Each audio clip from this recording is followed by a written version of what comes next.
La pâtisserie, c'est avant tout une histoire de goût, de saveur et d'émotion. Bienvenue dans Papille. Je suis Léa Reverdy, amatrice et passionnée de pâtisserie. Et depuis 2021, je me suis lancé un défi. Vous emmener avec moi à la découverte de ce qui fait vraiment un bon dessert. L'objectif ultime, trouver la recette parfaite qui fera fondre vos papilles à coup sûr. Vous êtes sur le point d'écouter un nouvel épisode de Papille. C'est le podcast qui part à la rencontre des meilleurs chefs pâtissiers et pâtissières pour comprendre l'émotion et les saveurs qui les animent au quotidien lorsqu'ils et elles créent leur dessert d'exception. Après cet épisode, à vous de laisser libre cours à votre imagination et de créer les desserts aux saveurs qui vous ressemblent tout en vous inspirant des meilleurs. Bonne écoute! Bonjour à tous et à toutes, j'espère que vous allez bien. Réinventer la pâtisserie traditionnelle avec du sans gluten, de l'index glycémique bas, du végétal.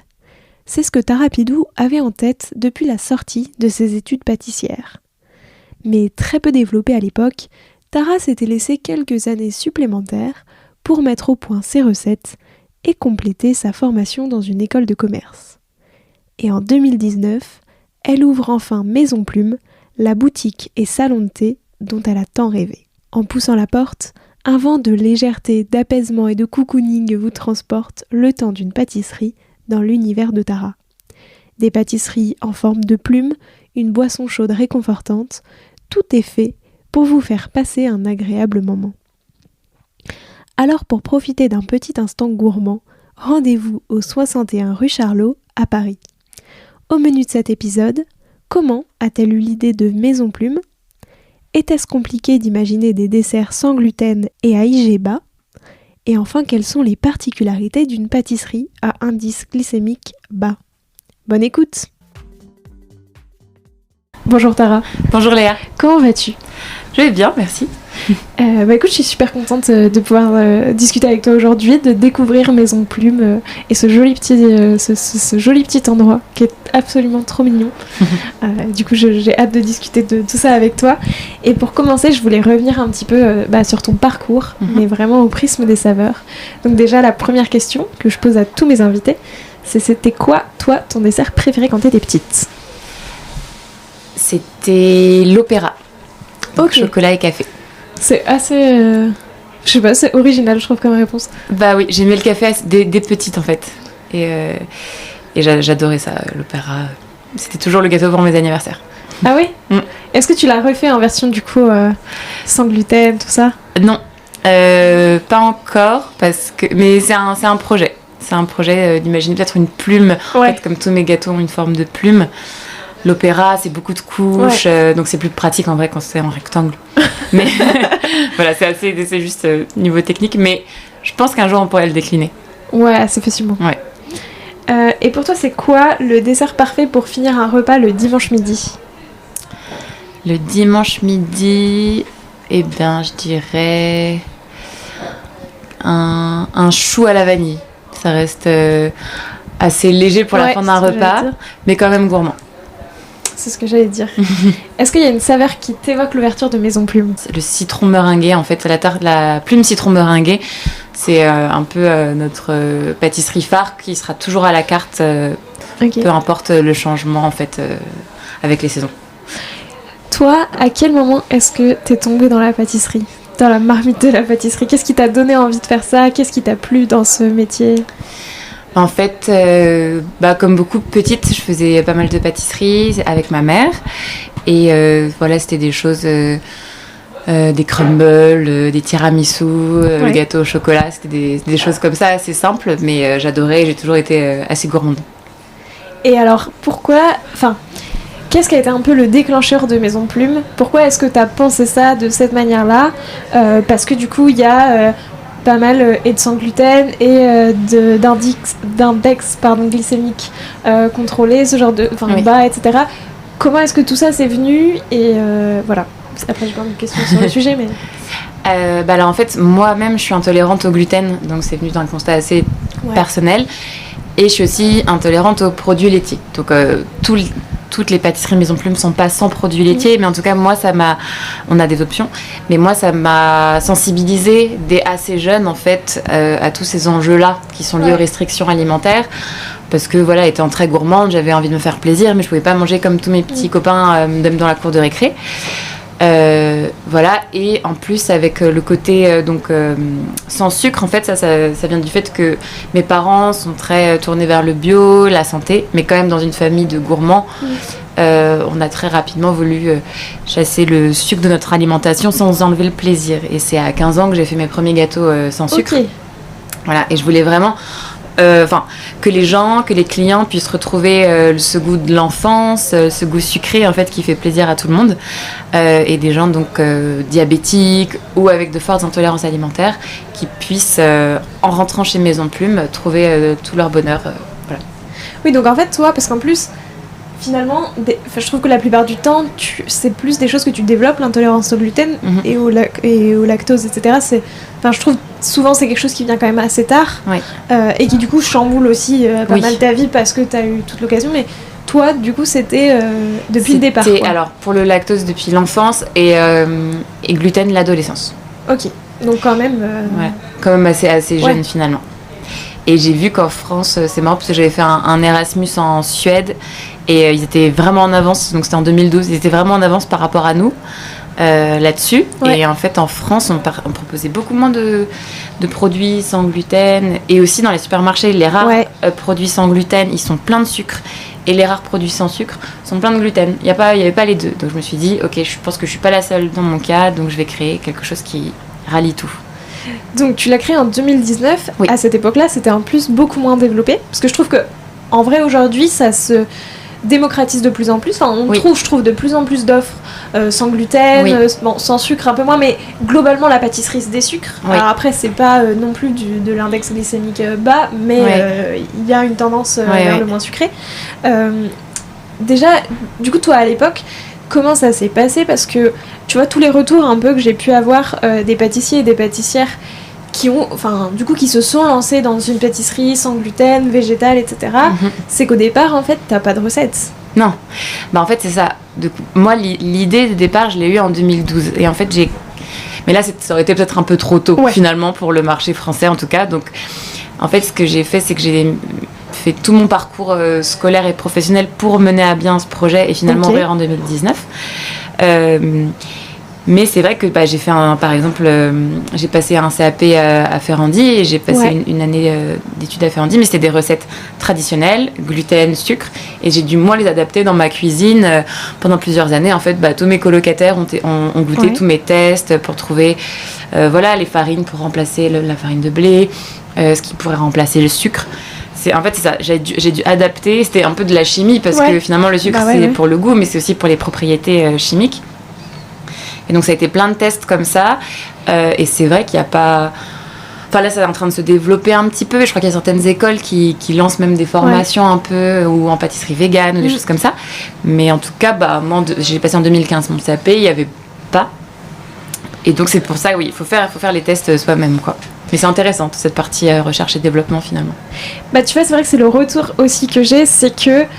de toutes les personnes, je te dis, qui veulent vraiment aller vers ce type de pâtisserie, c'est qu'en même temps, du coup, t'as vraiment la pâtisserie à fond, le côté chimiste, de se dire, comme tu disais, tu vois, de trouver tous les mélanges qui vont pour arriver à ça.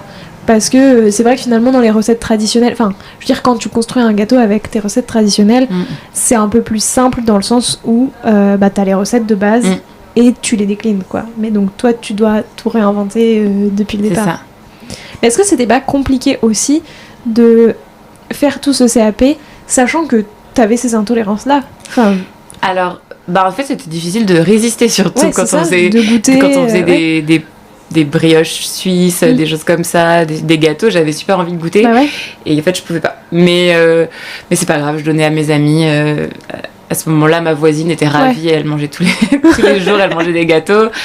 Voilà. Bon, après, je savais que moi, j'allais pouvoir l'adapter. C'était vraiment pour apprendre à ce moment-là. Mais donc, c'était comment tu faisais? C'est-à-dire que chaque jour, tu voyais quelque chose et le soir, ou en tout cas après les cours, toi tu te disais bon alors maintenant il faut que je refasse ça, la même version en version du coup sans gluten, sans lactose, etc. Ou est-ce que c'était un peu plus, tu vois, de temps en temps, tu disais, bon, alors, comment est-ce que je peux faire, moi, pour tester ? C'était plus de temps en temps, parce que finalement, l'année de CAP, il y a il y a les moments en cours, il y a aussi les moments en entreprise où on commence tôt, un métier, le métier de pâtissier, qui sont un peu... qui peut être un peu fatigante, et donc là c'est pas forcément les moments où j'ai fait le plus de tests pour mon projet personnel, mais c'est vrai que les moments à l'école finalement moi j'ai un côté assez studieux où j'aime bien être bonne élève, donc finalement je révisais plus les recettes de l'école, mais après quand des week-ends je faisais des gâteaux pour ma famille, là j'en profitais pour faire des équivalences et rechercher des équivalences sans gluten et sans sucre. Et est-ce que, parce que je trouve en vrai, le fait de le penser directement depuis ta formation, il y a aussi un côté, finalement, tu es directement dans ce truc où tu apprends les bases petit à petit, donc tu peux aussi essayer, toi, te dire, tiens, ça, comment est-ce que moi, je pourrais faire ? Est-ce que c'est quelque chose aussi où tu as pu demander des conseils à tes professeurs, aux autres étudiants et étudiantes, parce que, justement, tu vois, tu es en train d'apprendre et toi, tu avais directement cette envie de le faire en une autre version ? En vrai, c'était pas trop... Les professeurs, ils étaient quand même plus habitués. Je leur demandais vraiment des techniques, les techniques plutôt de la pâtisserie française, avec les ingrédients traditionnels. Parce que finalement, c'était assez marrant, mais dans mon parcours, que ce soit des chefs de labo ou des profs, quand je leur expliquais ce que je voulais faire, il y en a qui me chambraient un petit peu en me disant mais Tara, ça c'est pas de la pâtisserie si c'est sans sucre, voilà, un peu comme ça. Mais c'est parce que c'était aussi ils faisaient partie d'une autre génération. Et je pense que là ça se développe de plus en plus, carrément. Mais c'est pas vraiment là que je suis allée chercher les astuces, en tout cas pour les adapter en sans gluten et sans sucre. Alors après, comment ça se passe le jour où ça y est, tu te décides enfin, du coup, peut-être pas en 2019 mais en 2018, à te dire je veux ouvrir Maison Plume. Comment ça se passe ? Comment tu réfléchis ? Est-ce qu'à ce moment-là, la plupart en tout cas de tes recettes de base du coup étaient au point pour ensuite créer tes desserts ? Est-ce que tu l'as fait à ce moment-là ? Parce que tu disais, donc 2012 c'était un peu trop tôt, mais est-ce que là tu t'es dit, ouais, je sais qu'il y a un marché, je le sens et je vais le faire maintenant ? Enfin, tu vois, qu'est-ce qui un peu t'a décidé à sauter le pas ? En fait, si j'avais pu le faire en 2012, je l'aurais fait en 2012. Mais c'est qu'à ce moment-là, moi j'avais fait une licence d'économie-gestion. Et que je me suis dit, bon, pour ouvrir une pâtisserie, il faut que moi je sois indépendante, donc je veux passer mon CAP pâtisserie. Et c'est pour ça que là j'ai fait Ferrandi. Et en plus après moi je voulais aussi travailler dans différentes maisons pour apprendre à faire moi-même, et parce que voilà, je pense que pour même diriger une équipe ou même créer, il fallait que j'ai la connaissance des ingrédients moi-même et toute la technicité, et donc je voulais comme ça avoir un peu d'expérience. Et ensuite j'ai fait un master d'entrepreneuriat en école de commerce pour me rassurer aussi sur le côté management, et aussi ce que je dis souvent en plaisantant, mais c'est convaincre des banquiers à me prêter de l'argent pour ici. Donc en fait, dans ma tête, moi je pouvais pas aller plus vite que ça, mais parce que j'avais besoin de me sentir légitime sur la pâtisserie, sur le management, sur l'entrepreneuriat. Et en fait, j'ai fait le plus vite que j'ai pu, mais finalement ça m'a pris 7 ans. Mais c'est parce que je voulais avoir toutes les casquettes possibles. Et en fait... c'était en école de commerce que j'avais du coup le parcours entrepreneuriat, et c'est là que j'ai pu travailler sur mon business plan, commencer à me mettre en recherche d'un local en 2018, et parallèlement à ça, quand j'étais en école de commerce, là pour le coup je faisais beaucoup de pâtisserie à côté dans ma cuisine justement pour tester les recettes. C'est trop bien, je trouve, d'avoir effectivement toutes ces casquettes, d'avoir vu tout ça. Parce que je trouve, en fait c'est ça, c'est pas du tout naturel et instinctif de savoir diriger une entreprise, d'avoir un commerce et tout, surtout en plus un commerce où t'as besoin d'un local, où tu manages des gens, etc. Donc je trouve ça trop bien d'avoir fait ça, et surtout je trouve c'est pareil, c'est assez, pas c'est rare, mais tu vois, malgré tout souvent tu fais pas forcément une autre licence, une autre formation pour apprendre tout ça. Donc je trouve ça trop cool que t'aies fait ça. C'est vrai que j'imagine que ça te donne quand même vachement de cartes pour le faire ensuite. En tout cas, moi je ressentais que j'en avais besoin. Que j'avais l'envie et le besoin, donc voilà. Et ça m'a permis de faire des études à Lyon, et j'avais envie d'aller un peu vivre à Lyon, donc pour découvrir cette ville. Donc très bien. Et alors après, est-ce que Maison Plume au départ, parce que encore une fois en 2019, c'est vrai quand même que je trouve que c'était beaucoup moins développé. Est-ce qu'au départ, enfin pas t'as eu du mal à trouver une clientèle, mais quel était un petit peu le retour, tu vois, des gens, comment ça se passait, est-ce que tout ça? Il y a eu un bon accueil justement, mais aussi je parlais de Lyon juste avant en fait, et où j'avais quand même testé le concept aussi. J'avais fait des concours d'entrepreneuriat où je distribuais des sablés sur les quais du Rhône en disant un vote, un sablé, pour différents concours. Et en fait c'était marrant parce que quand je parlais à des Parisiens de mon concept, souvent c'était ah mais c'est génial, c'est ce que j'attendais. Et à Lyon on me disait ah c'est marrant. Enfin voilà, ah c'est intéressant, ou ah c'est marrant, ah bah ouais, pourquoi pas. Et là je me suis dit, ok, la première boutique, il faut vraiment que je la fasse à Paris. Enfin je pense qu'il y avait plus ce côté-là, parce que bon, on a une clientèle de personnes diabétiques ou intolérantes au gluten, mais il y a aussi des gens qui font attention à leur ligne, et donc souvent, en plaisantant, je disais, la parisienne est plus au régime que la lyonnaise. Enfin, voilà, c'est un peu le côté bouchon gastronomie lyonnaise, c'est pas... Voilà, c'est différent. Et donc, je trouve qu'à Paris, surtout dans le 3e, j'ai fait exprès de m'implanter dans le Haut-Marais, ça a été assez bien accueilli. Finalement, j'ai pas perçu, en tout cas, de doute de la part des clients quand ils rentraient dans la boutique. Oui, et limite, tu as comblé une clientèle qui cherchait ça depuis longtemps et qui n'avait pas d'offre. J'ai l'impression. Et c'est ce que j'en suis contente. Oui, bah oui. D'ailleurs, pourquoi Maison Plume? Pourquoi ce nom? Tu disais tous les desserts sont en forme de plume. Et en fait, plume pour la légèreté des gâteaux et le confort des canapés. Parce que j'avais aussi envie de créer un endroit vraiment convivial, cosy, avec il y a un mur qui est dédié à exposer un ou des artistes. J'avais envie d'une ambiance un peu comme à la maison. Tout le mobilier, je l'ai chiné. Donc dans des ressourceries, chez Emmaüs, pour avoir quelque chose un peu style maison de campagne et un peu comme chez soi. Et voilà, et donc le côté légèreté des gâteaux, parce qu'ils sont aussi tous à faible indice glycémique. Ça, j'ai fait des tests de glycémie quand j'ai mis au point les recettes, pour être sûre, sur des proches qui sont diabétiques et des non-diabétiques aussi, pour être sûre que ça n'induisait pas de pic de glycémie. Et en plus, comme on enlève toutes les calories liées au sucre, c'est en moyenne un tiers moins calorique qu'une pâtisserie traditionnelle. Et après, ce qui reste, finalement, c'est les calories liées aux oléagineux. Ce sont des bonnes calories, ça, on en a besoin pour fonctionner. Justement, sur ça, c'est une question que j'avais depuis tout à l'heure. Qu'est-ce qui était le plus compliqué à mettre au point? Est-ce que c'était plutôt les pâtisseries, on va dire végétales, tu vois, sans lactose, sans gluten, donc plutôt végétales, ou est-ce que c'était plutôt l'index glycémique bas? L'indice glycémique, finalement, quand j'ai fait plusieurs tests, parce que si jamais au début c'était un peu trop haut, je sais qu'il y a des fruits que je peux pas utiliser. On a essayé, par exemple avec la mangue, des choses comme ça marche pas. Je sais que je pourrais jamais utiliser la figue, la banane, ça marche pas, donc une fois qu'on fait des tests. Mais après, une fois qu'on a les recettes de base et que j'ai compris que dans mes crèmes ou dans tel biscuit, ça fonctionne, ça c'est plus facile. Et je sais qu'avec l'IG, donc indice glycémique, à chaque fois je tombe juste finalement, maintenant quand je recrée de nouvelles recettes. Mais au départ, non, finalement c'est la plume végane qui nous a donné le plus de fil à retordre, parce que enlever le sucre, le gluten, que ce soit à faible indice glycémique et en forme de plume, c'était beaucoup. Après, j'aime créer avec des contraintes. Je trouve ça intéressant, ça pousse un peu dans les retranchements. Mais oui, c'était assez technique, et c'est pour ça que finalement, pareil, la plume pomme cannelle ou le fondant au chocolat que je fais à partir de butternut, sont des pâtisseries qui restent tout le temps à la carte, pour le coup, avec la citron meringuée, parce que jusqu'ici, j'ai pas trouvé finalement d'autres recettes qui me satisfassent autant en vegan et sans sucre, sans gluten, IGBA.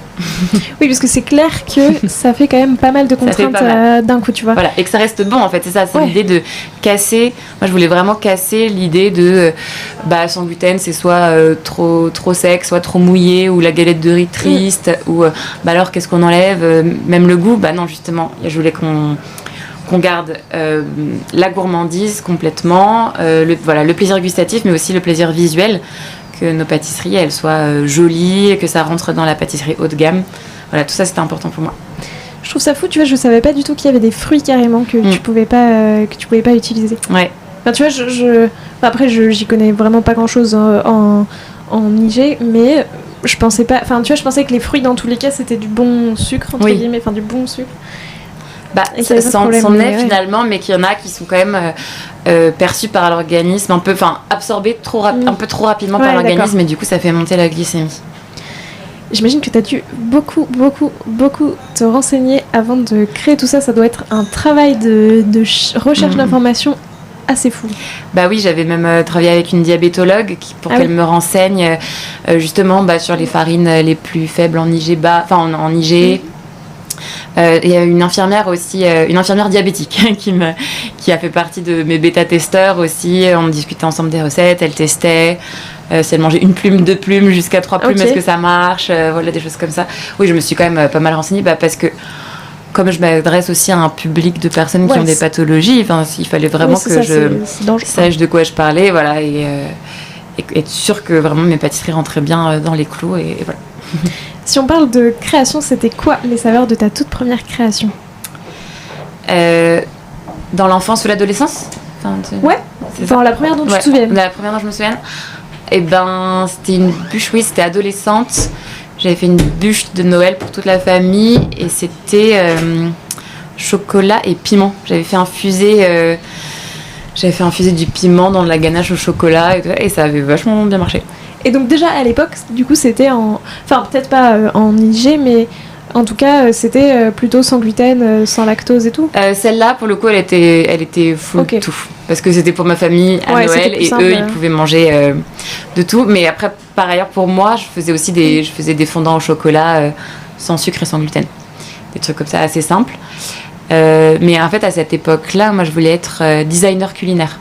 C'est ça qui m'intéressait. En fait, j'avais envie d'imaginer le look des gâteaux, de créer, en fait, de dessiner des gâteaux. Et en fait, j'ai compris que ça faisait quand même partie pas mal du métier de pâtissier. Et un peu comme un architecte, c'est pas mal qu'il ait des petites notions d'ingénieur ou un styliste de mode qui doit savoir coudre. Je me suis dit, ok, il faut que je sache pâtisser pour savoir ce qui est réalisable, un peu en envolée lyrique de styliste culinaire, quoi. Ouais, c'est ça, oui, parce que sinon, c'est vrai que tu peux imaginer des trucs...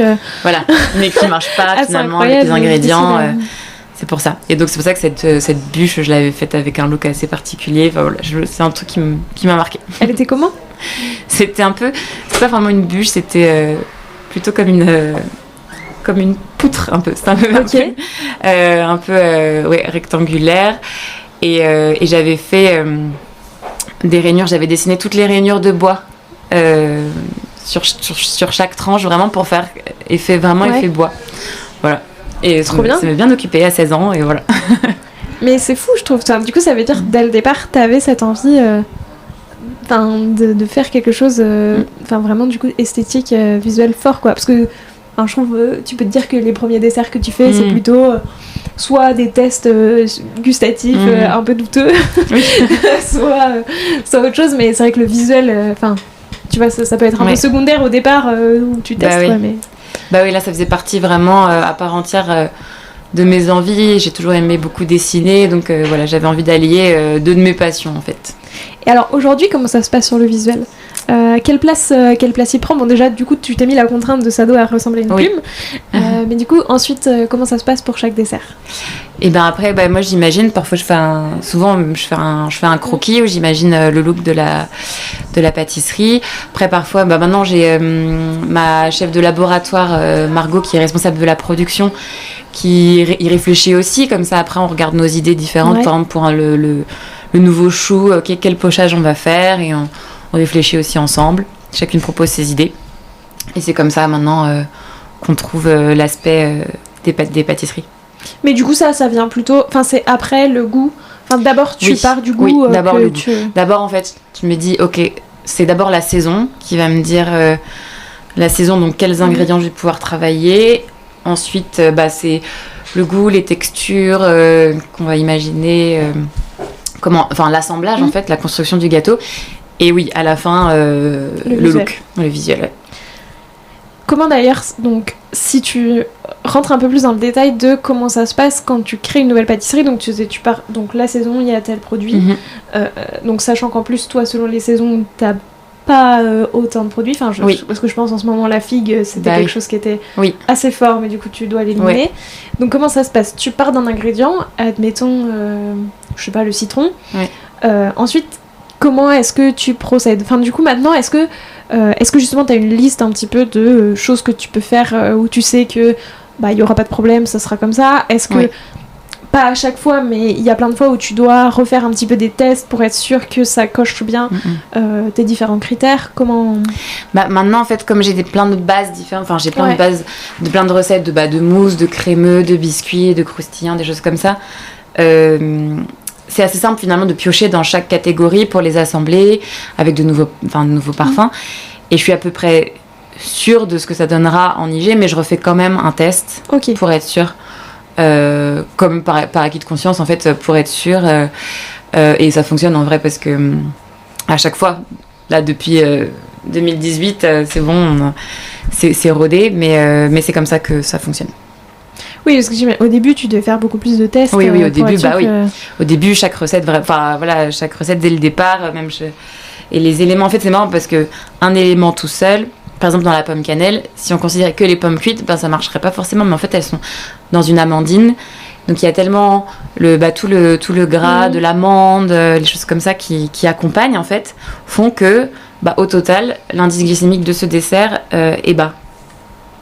Et donc c'est ça qui est intéressant aussi, je trouve, c'est que parfois un aliment seul pourrait faire monter un peu la glycémie, mais si on l'enrobe d'autres choses, et notamment de choses un peu grasses, avec de bons grains, ça va faire un IG bas, ça va pas faire de pic de glycémie. Purée, c'est tellement subtil et t'as plein de... C'est ça, t'as tellement de petites subtilités qu'au départ, ça doit quand même être assez... Enfin, je sais pas, tu vois, je me dis, tu pars là-dedans, il y a une montagne de choses, tu vas apprendre à faire, à tester.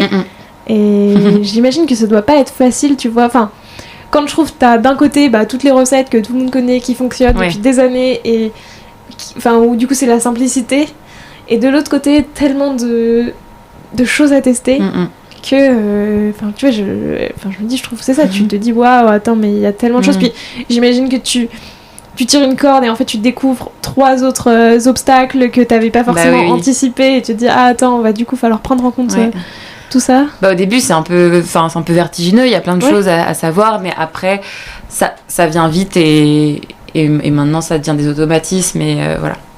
Mais c'est vrai qu'au début c'était un vrai challenge. Comment t'as vu d'ailleurs toute l'évolution de tout ce type de pâtisserie là ces dernières années? Parce que vraiment, je trouve que d'un regard après très extérieur, parce que tu vois, je pense que les personnes qui sont véritablement concernées par l'intolérance au gluten, etc., ont vraiment une autre sensibilité à ça. Tu vois, moi c'est pas mon cas, donc effectivement je vois que ça tend de plus en plus vers du sans gluten, et je trouve ça très chouette. Tu vois, je trouve que la plupart des pâtissiers, des grands pâtissiers aussi, des grands noms ont toujours des offres sans gluten, même je trouve sur les bûches de Noël et tout, ce que je trouve en vrai vachement bien, parce que en fait ça concerne plein de gens. Mais du coup toi, de l'intérieur, comment tu l'as vécu, comment tu vois tout ça, et quel est un peu ton retour toi? Moi je trouve ça bien, parce que ça montre vraiment que c'est un mouvement qui se met en place et qui va s'inscrire dans le temps en fait. Pour moi c'est ça, parfois au début quand je démarchais différentes banques pour qu'elles me prêtent pour créer cette entreprise, il y en a un ou deux qui me disaient, oh mais c'est un effet de mode, et je disais non, pour moi c'est plus une prise de conscience et ça va durer. Et c'est vrai que là ça nous prouve que c'est quelque chose qui va être pérenne en fait, pour que même des grands pâtissiers s'intéressent à ça, à désucrer, avoir enlevé le gluten, c'est qu'il y a vraiment cette demande. Et il y a plein de gens qui testent, même qui au début ne se pensent pas intolérants au gluten, et finalement ils le retirent de leur alimentation, ils se sentent moins fatigués, voilà. Il y a plein... Après moi je suis pas extrémiste, ou je pense pas que tout le monde devrait arrêter le gluten, et je me dis tant mieux s'il y a des personnes qui arrivent très bien à digérer du pain blanc, je suis très heureuse pour lui, et très heureuse pour eux, pardon. et presque je les envie, j'aimerais bien aussi manger une baguette de pain, mais finalement, quand même, il y a beaucoup de gens, de plus en plus de gens qui se rendent compte que le gluten, c'est quand même difficile à digérer, que ça demande beaucoup d'énergie au corps, que ça fatigue, que ça peut ballonner, ça peut faire plein de choses. Ouais, puis en plus, je trouve que t'as vraiment aussi une augmentation de la population qui devient intolérante. Enfin, c'est pour ça, c'est ce que je te disais, je trouve. En fait, il y a plein de fois, c'est très tard, en fait. Tu deviens intolérant au gluten. Ça. Et là, tu dois changer ton alimentation et tu te rends compte qu'en fait, il y a très peu d'offres qui concernent tout ça, quoi. Bah oui, finalement. Et on pourrait penser... Il y a plein d'étrangers qui viennent dans la boutique et qui disent « Ah, mais c'est génial on a fait tout le tour.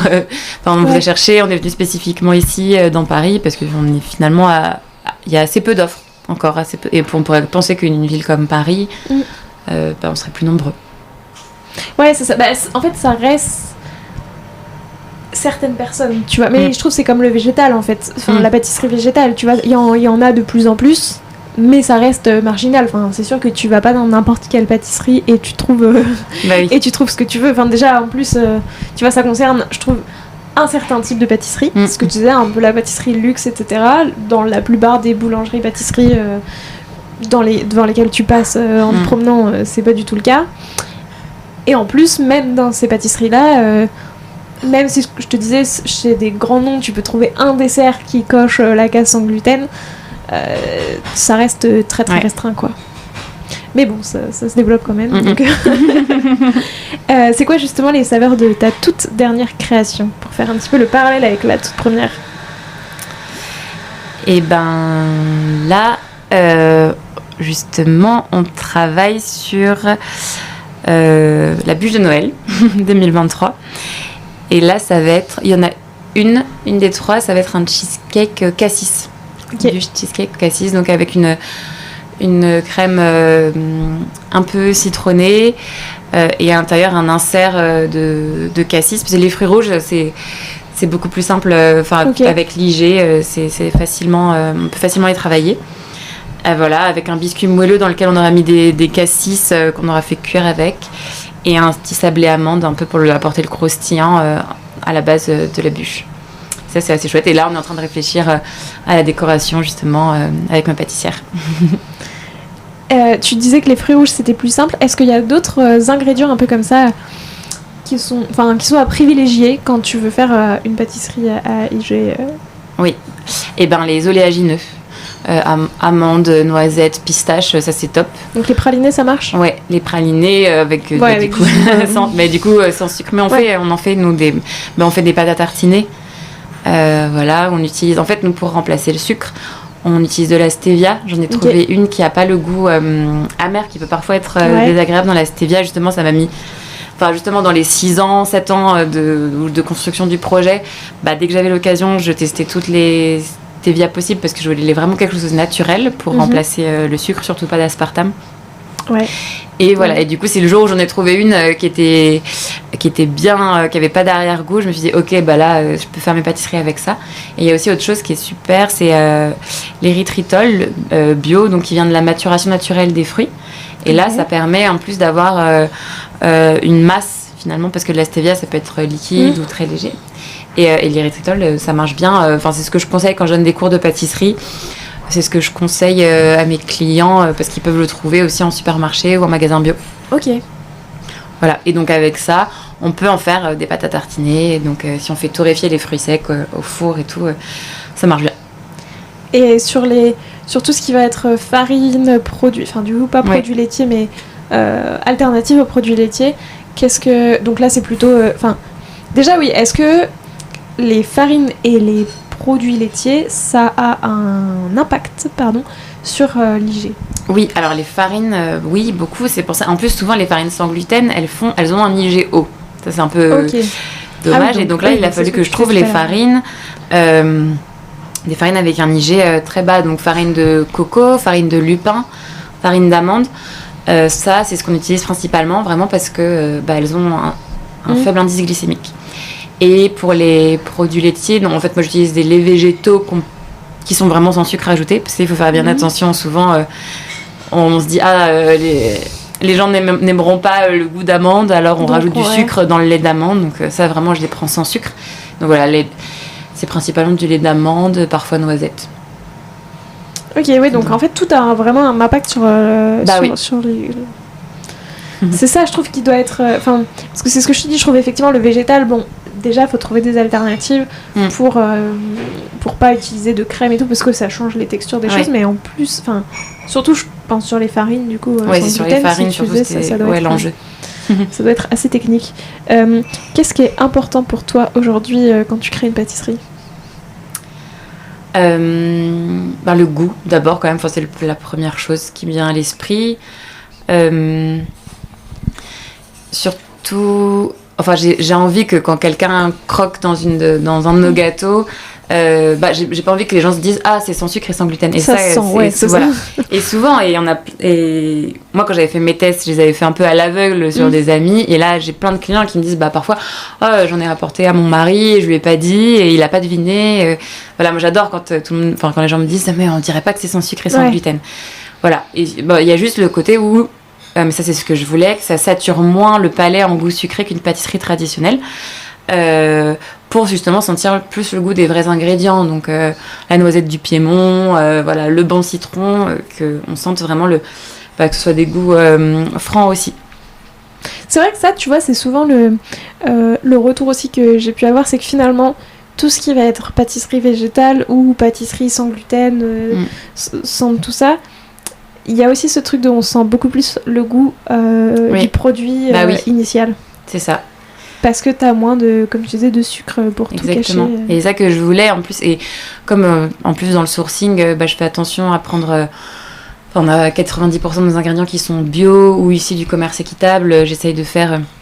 si je peux faire local, je fais local aussi. Enfin, souvent, ce sont des bons produits. Donc, c'est bien de les mettre en valeur aussi. Oui, c'est clair. Parce que c'est vrai qu'en plus, du coup, ça va... Enfin, je trouve que ça va vraiment ensemble aussi, l'intérêt pour les produits, pour la matière première que tu sources. C'est sûr que ça... Souvent, c'est lié. Tu l'imagines comment, la pâtisserie de demain ? En tout cas, peut-être ta pâtisserie, déjà, de demain, et la pâtisserie de demain en règle générale.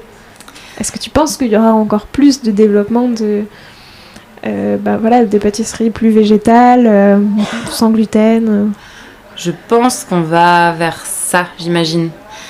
Parce que maintenant, et même le sucre, sur le sucre, beaucoup, je pense, on parle de plus en plus de ça. Justement, IG, sont des choses qu'on entend davantage. Pendant longtemps, on a tapé sur le gras en disant vous voulez maigrir, arrêtez le gras. Et en fait, on comprend que non, le gras, notre corps en a besoin pour fonctionner, mais c'est le sucre, le méchant dans l'histoire. Et je pense que ça, les gens ont envie, ou même pour leurs enfants, ils ont envie de leur donner moins de sucre qu'à une époque. Voilà, donc je pense que la pâtisserie de demain, voilà. Après c'est un peu bizarre, c'est mon projet, mais j'imagine que quand même Maison Plume est dans la bonne veine pour la pâtisserie de demain. Et après, du coup, moi j'imagine aussi un développement avec d'autres boutiques, peut-être ailleurs en France, voilà, exactement, en France, à l'étranger, pourquoi pas, c'est un peu l'idée. Oui, parce que de toute façon, tu disais, effectivement, c'est sûr que toi, t'as envie que ce soit la pâtisserie de demain, mais malgré tout, je trouve ces dernières années, c'est ce qu'on disait vraiment, tu vois, on a vu quand même que ça se développe. Donc, comme tu disais, si la majorité des pâtissiers commencent à s'intéresser au sans gluten, au végétal et tout, c'est bien qu'il y a quelque chose, tu vois, et que ça fait quand même des années, et il y a de plus en plus de livres sur le sujet qui sortent. Exactement. Il y a une demande, il y a une vraie demande. Ouais. Donc c'est ça. Je pense qu'on va vers ça davantage. Oui, puis tu vois, j'imagine que aujourd'hui, j'imagine que aujourd'hui, quand t'as 15 ans et que tu découvres que tu as des intolérances au gluten, au lactose et tout, je trouve malgré tout, t'as quand même de plus en plus d'ouvrages qui te permettent de créer des pâtisseries qui soient bonnes, qui soient des pâtisseries... Enfin, quand t'es passionné de pâtisserie, tu vois, qui soient des pâtisseries qui vont dans la veine pâtisserie de luxe, qu'il y a quelques années où effectivement tu pouvais avoir quelques recettes de fondant. Voilà, c'est ça, c'était un cake au citron, mais c'est tout, exactement, une tarte aux pommes, mais voilà. Oui, là, il y a de plus en plus de vrais gâteaux, de vraies pâtisseries françaises qui sont où on peut trouver des alternatives, exactement. Ouais, parce que tu vois, je sais que, tu vois, il y a quelques années, du coup, quand j'étais plus jeune, ma tante a été intolérante au gluten, aux œufs, etc. Au lactose, effectivement, comme beaucoup. Et je sais qu'effectivement, tu vois, j'essayais de faire certains desserts et tout, mais c'était hyper compliqué de trouver des recettes qui aillent. Et encore plus pour tout ce qui est... tu parlais de la bûche de Noël, tu vois, parce que je trouve que c'est souvent ces moments-là qui sont familiaux et tout. Là, c'était très compliqué, tu vois, de trouver des recettes de crème pour faire une bûche qui se tient, mais avec du lait de riz, quoi. Enfin, il y avait très peu de choses, tu vois. Et finalement, je trouve qu'aujourd'hui, même sur Internet, on trouve davantage de choses. Ouais. Puis t'as des super livres. Enfin là, je pense à celui que Linda Vangdara avec Pierre Hermé viennent de sortir, où effectivement t'as cette valeur. Alors, encore une fois, je trouve t'as et la branche végétale et la branche sans gluten. Souvent, t'as pas tout qui est réuni, mais malgré tout, tu peux piocher un peu partout pour réussir à faire tes desserts, quoi. C'est quoi l'ingrédient que t'adores travailler ? Ton ingrédient chouchou et dont tu pourrais pas te passer ? Le chocolat. Est-ce que d'ailleurs, sur toutes ces questions-là, c'était pas compliqué de travailler le chocolat ? Enfin, est-ce qu'il y a un type de chocolat, le chocolat au lait ? On utilise le chocolat Valrhona, sans sucre. Remplace directement le sucre par un dérivé naturel du maïs qui permet, qui a un IG bas et qui convient pour les diabétiques. Oui, chocolat noir comme chocolat au lait, parce que toutes nos pâtisseries sont sans sucre, sans gluten et IG bas. Et après, il y en a que certaines qui sont sans produits laitiers ou complètement végétales. Mais je me suis dit que j'allais pas priver tous mes clients de crème et de beurre, parce que c'est quand même sympa aussi. Et du coup, voilà, c'est avec ce chocolat. Je savais que je voulais travailler avec Valrhona, moi, dès le départ, parce que même dans mes apprentissages, j'avais travaillé avec le leur. Avec leur chocolat, et donc et ça marche bien et ça se comporte assez bien comme un chocolat traditionnel, donc ça c'est top. Oui, c'est ce que j'allais dire, et puis même ça va pas changer du coup l'IG de ton dessert final. Non, c'est ça, c'est bien, et en plus surtout qu'on le mélange avec d'autres choses, d'autres ingrédients, en fait c'est ça, c'est toujours un tout, c'est toujours l'ensemble en fait qui est important, et donc on y arrive bien. Ok, donc il y a des chocolats adaptés, mais si t'as les bons chocolats, c'est ça. T'auras pas de problème. Et au contraire, est-ce qu'il y a un ingrédient, pas que tu n'aimes pas, mais qui est plus compliqué à appréhender, et où soit ça t'a mis beaucoup de temps, soit tu cherches encore la bonne manière de le travailler pour bien lui rendre hommage, pour arriver à en faire un dessert, tu vois, qui coche aussi toutes les contraintes que t'as ? Je pense pas forcément à un ingrédient, mais plus une recette. Enfin, ce serait la pâte feuilletée, finalement, qui est toujours qui est compliqué quand même sans gluten. Enfin, moi, ça me satisfait pas vraiment. J'ai fait plein de tests différents, et en fait, comme c'est le gluten qui fait que c'est les réseaux gluténeux qui emprisonnent le CO2, qui fait que ça feuillette, sans gluten, je trouve que on sent toujours que c'est pas une vraie pâte feuilletée. Et là, moi, justement, j'ai le parti pris d'ici, c'est que on se rend pas compte que c'est sans gluten, donc que nos sablés, nos cakes, tout ça, on se rend pas compte que c'est sans gluten. Là, je trouve que ça fait un peu wannabe pâte feuilletée, fausse, ça un peu moyen, et j'ai pas envie de sortir un truc moyen, et c'est pour ça qu'on en a pas, et que notre galette des rois, c'est un gâteau des rois, presque un peu comme un mélange entre un gâteau basque et une galette des rois. On trouve d'autres choses.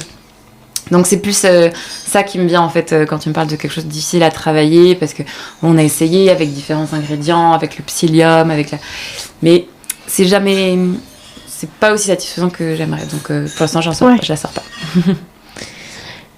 Et quel conseil est-ce que tu donnerais à la Tara qui commence dans tout ça, qui a ce projet en tête, avec du recul, quel conseil est-ce que tu donnerais? Et peut-être que c'est un conseil, tu vois, qui peut s'appliquer aussi à des personnes qui ont envie de devenir pâtissier, qui ont envie de devenir pâtissière, qui ont soit un projet effectivement de faire une pâtisserie qui est à IG bas, qui est plus végétale, enfin peu importe, ou une pâtisserie classique, mais tu vois, quel conseil est-ce que tu pourrais... De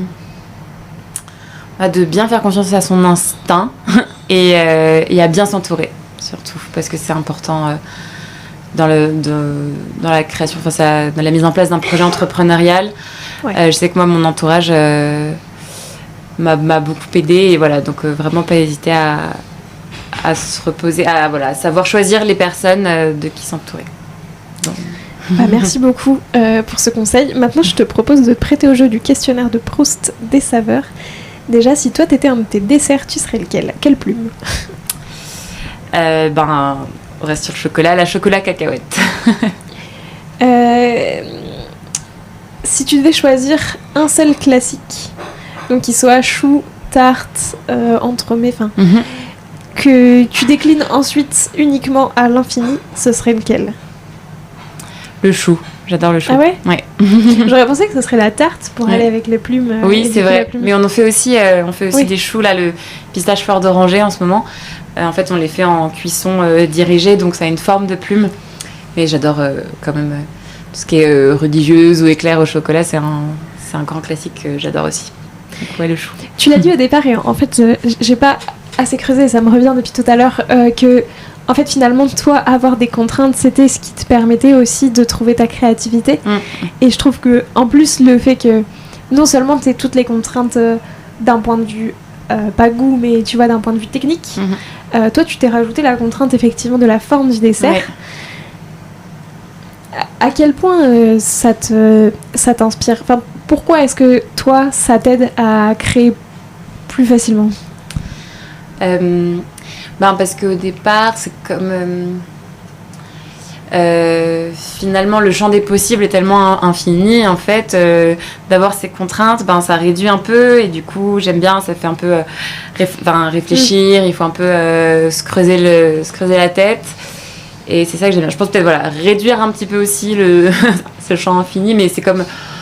Je sais pas, parfois, dans des concours de court-métrage, par exemple, où il y a un thème imposé avec un objet ou un personnage. C'est souvent ça, je trouve ça rend la chose intéressante aussi, je trouve. Est-ce que des fois, tu as regretté de te dire que tu veux faire que des desserts en forme de plume? Parfois, il y a des choses... Là, ces derniers temps, on propose aussi un petit format rond pour 3 personnes. On l'avait sorti une première fois à la Saint-Valentin avec la fleur vanille pécan, et en fait on s'est rendu compte que ça plaisait aussi. On s'est dit tiens, sur celle-là ce sera un peu notre carte blanche, on peut faire un pochage un peu normal ou une forme d'entremets rond, plus simple finalement, parce que même au début moi oui c'est ça, trouver tous mes moules, c'est pas le moule de la ganache qui allait avec l'emporte-pièce, y a rien, il a fallu tout assembler, tout trouver chez différents fournisseurs en fait, parce que ça n'existe pas. Alors que si on fait un entremets carré ou rond, on choisit juste le diamètre ou la taille du côté et ça suffit. Du coup il y a quand même des moments où je me suis dit pourquoi j'ai fait ça, mais non, j'avais quand même envie, j'imaginais la vitrine finale, et c'est vrai que le premier jour de l'ouverture je me suis dit quand même c'était chouette, et j'avais aussi envie que nos gâteaux soient identifiables, qu'on puisse se dire ça c'est une plume maison plume. C'est quoi le dessert d'un autre pâtissier ou d'une autre pâtissière que tu aurais bien aimé avoir créé, dans le sens où quand tu l'as vu, tu t'es dit ouais, j'adore l'idée, j'aurais bien aimé y penser? Et peut-être que tu t'es dit tiens, c'est un dessert que j'aimerais bien décliner en plume. Moi, un des desserts qui m'a quand même donné une émotion assez forte, c'était il y a finalement assez longtemps, c'était le Paris-Brest de la pâtisserie des rêves de Philippe Canticini, où je me suis dit là il revisite vraiment, il redonne, maintenant tout le monde fait un peu sa version à lui, il est un peu copié Canticini, mais à l'époque c'était quand même, il cassait le code du Paris-Brest que tout le monde connaissait, et ce praliné qui coule, le fait de lier les choux les uns aux autres, ça c'est quand même une de mes grandes émotions pâtissières, et je me suis dit c'était un cheat day de gluten, sucre. Le Paris-Brest, mais c'était pour la science. Et je me suis dit, ça, c'est vraiment chouette. Arriver à penser un truc comme ça, repenser un dessert complètement... Aussi classique. Ouais, aussi classique. Et que maintenant, maintenant c'est son Paris-Brest qui est devenu la norme. Ça, c'est assez marrant. C'est vrai que finalement, tu vas arriver à te dire, je reprends un dessert qu'on connaît tous depuis des années et des années, et... je le transforme, mais tout en gardant tout ce qu'il faut pour que ce soit identifiable comme étant ce dessert-là. C'est assez fort techniquement parlant. C'est quoi la dernière saveur que tu as découverte et aimée? Là, le poivre Timout. Récemment, on a travaillé ça justement dans une ganache, dans une tarte chocolat Timout. Ça fonctionne bien. En fait, c'est un poivre qui pique pas, mais qui a un goût un peu acidulé, comme du pamplemousse presque. Et je trouve ça assez intéressant à travailler. J'aime bien aussi la fève tonka dans des ganaches. Moi, je faisais un chou café tonka. Ce sont des saveurs que j'aime bien.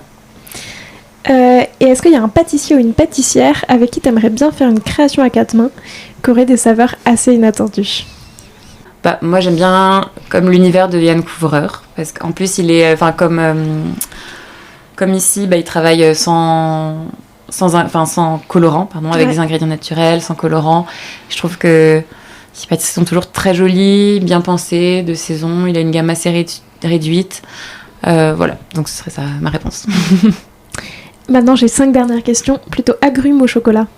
Chocolat. Herbe ou épice? Épice. Laquelle en particulier? J'aime beaucoup la cannelle.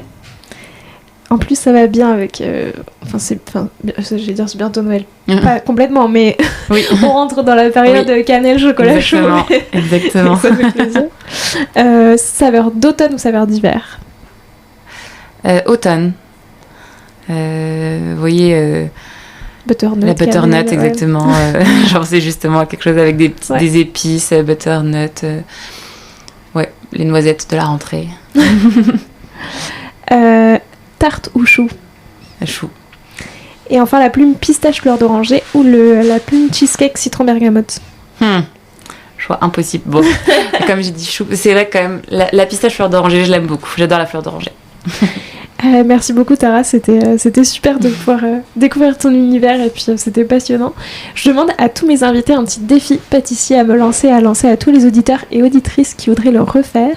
Donc soit une recette à tester, un ingrédient à goûter, ce que tu veux. Quel défi est-ce que tu peux nous lancer? Essayez chez vous de faire un dessert qui soit sans sucre et sans gluten. Déjà, bon après l'IG c'est pas... c'est pas très grave. Mais en plus, est-ce que c'est difficile à tester? T'es obligé d'avoir... Oui. T'as des machines spéciales, etc. pour pouvoir tester ça. Oui, il faut se piquer. Enfin, c'est des trucs pour les diabétiques, en fait. Oui, c'est ça. Donc, c'est pour ça. Mais déjà, sans sucre. Et donc, sans sirop d'érable, sans... Donc, tu préconises stevia ou qu'est-ce que... érythritol, qui sont bien. Voilà. Et sans gluten, donc. Et déjà, c'est un bon défi, je trouve. Ouais. Et on a du coup toutes les références de farine, etc. Tu les as dites dans cet épisode pour réussir à faire les deux, faire le combo. Qui est-ce que tu as envie soit le prochain ou la prochaine à passer derrière ce micro? Claire Damon. J'aimerais beaucoup depuis longtemps et j'arrive toujours pas à... Mais effectivement, j'aimerais beaucoup parce qu'elle est souvent citée aussi. Ah oui. Elle est très talentueuse. Écoute, merci pour cet autre défi. Et puis je te laisse le mot de la fin. Qu'est-ce que tu voudrais dire pour clore cet épisode? Merci beaucoup déjà Léa de m'avoir reçue. Merci à toi. Je suis ravie de pouvoir faire un peu rayonner cette idée que la pâtisserie peut aussi faire du bien au corps, à la santé, et qu'on peut manger vraiment des gâteaux, se faire plaisir sans contrepartie. Bah oui, merci beaucoup. Et puis je vous invite à venir découvrir quand même Maison Plume parce que c'est super mignon. Merci beaucoup. J'espère que cet épisode vous a plu et la semaine prochaine et pendant tout le mois de décembre, je vous donnerai rendez-vous tous les jours pour un nouveau calendrier de l'Avent audio. Prenez soin de vous. Alors, quel sera votre prochain dessert? Merci d'avoir écouté cet épisode jusqu'au bout. S'il vous a plu, n'hésitez pas à le partager aux gourmands qui vous entourent. Et pour continuer la discussion, rendez-vous sur Instagram @LéaRVRD. Et si vous voulez soutenir Papille, 2 choses. La première, notez l'épisode 5 étoiles sur Apple Podcast et Spotify et laissez un commentaire délicieux. La deuxième, vous rendre sur papillepodcast.com sans oublier le S de Papille et vous abonner à la newsletter pour être prévenu de la sortie des prochains épisodes. À très bientôt!